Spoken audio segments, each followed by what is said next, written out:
Before we begin, all the footage you are seeing in this video has been taken from the Last Chance trial that was available to everyone for a short period of time on the PlayStation Network.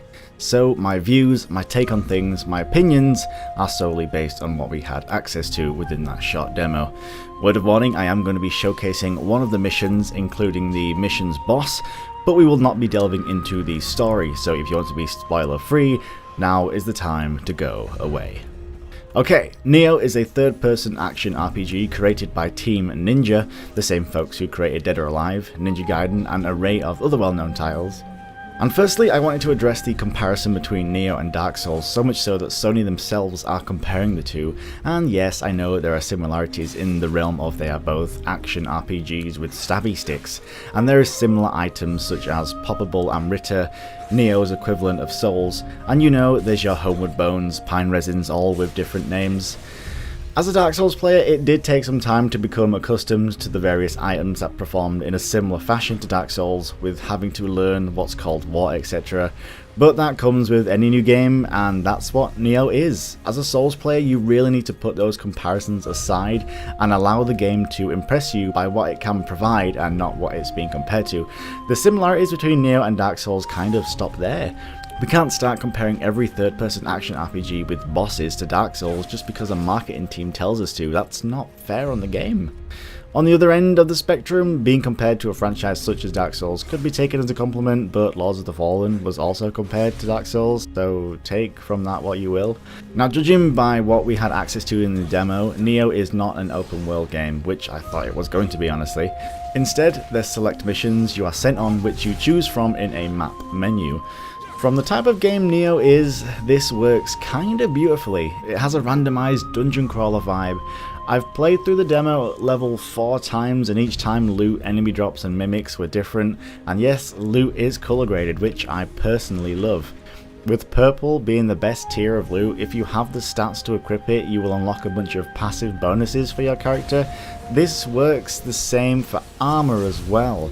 And the armor looks amazing. Having this traditional feudal era Japanese attire really adds to the aesthetic of the world. But speaking of the world, as I mentioned, there are separate missions. This isn't one big open world, so why does it feel to me like the world is somewhat bland?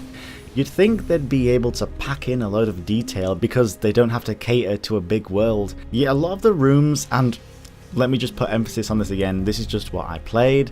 A lot of the rooms and environments just feel kind of plain and bland with no life. For instance, a chess room is just 4 wooden walls with nothing on them. Simple things like adding elements to the environment, I feel, help the player feel immersed. Now, I know I said comparing to Dark Souls is stupid, but the world design has a similar feeling to Dark Souls 2, in that there's a lot of blank space with not much going on, but has elements of the occasional beauty, such as the second boss fight we had access to in the demo. I really do hope the levels are packed with, well, just stuff. The combat in Nioh is one of the best things in this game, hands down. You are greatly punished if you mash your attacks, which consist of heavy and light attacks switching between the various stances. Nioh's combat feels like a well choreographed dance, focusing on stamina management, using key pulse to regain lost stamina back instantly, outplaying your opponents by inflicting attacks of opportunity by making them deplete their stamina. Combat feels satisfying and never cheap. The majority of the battles you will encounter are mainly 1 versus 1, so when a second adversary is in the mix, you have to plan your approach accordingly. I found myself being aggressive in 1v1s, but then backpedaling and finding the perfect time to strike when there was more than one opponent. And the important thing to note is, this didn't feel artificial at all. I wasn't being bombarded with enemies constantly like other quote-unquote difficult action RPGs tend to do. Enemy placement here felt methodical and coherent, giving the option to the player. You can run in blind and risk fighting more than one, or cautiously approach an area to assess the situation.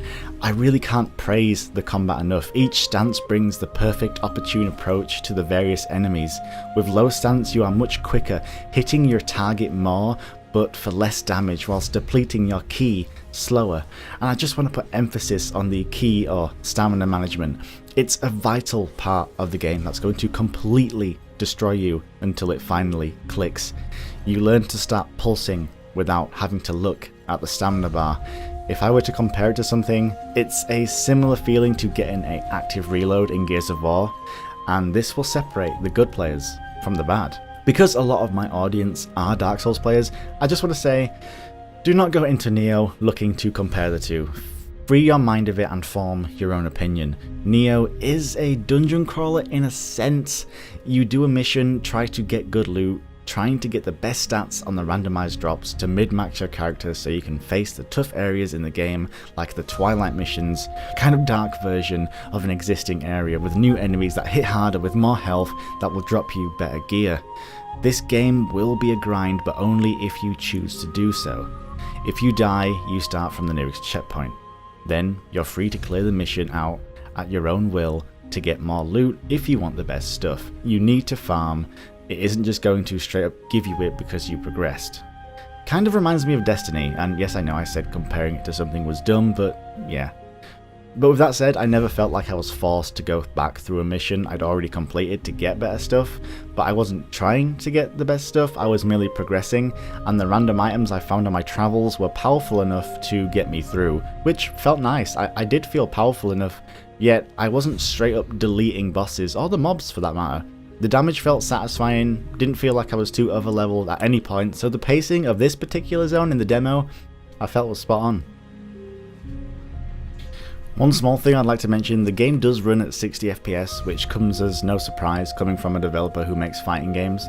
But with that said, I did encounter micro stutters throughout my playthrough, and they got gradually worse and worse the more I played. Not sure if that was just on my end or this is a known thing, but performance wise I didn't get any frame drops, which was nice, but yeah, the micro stutter did get rather frustrating. Overall, I enjoyed the demo very much, so I feel Nioh is certainly going to fill the void in action RPGs in which I've fallen victim to recently, but right now, it's just that to me, a time killer, a void filler. So, at the moment, Nioh does get my approval, but we'll have to wait to see what the full game has in store on February the 9th. Join us in 3 weeks time when I release Nioh What Went Wrong and completely shit on the game. Until then, take care guys.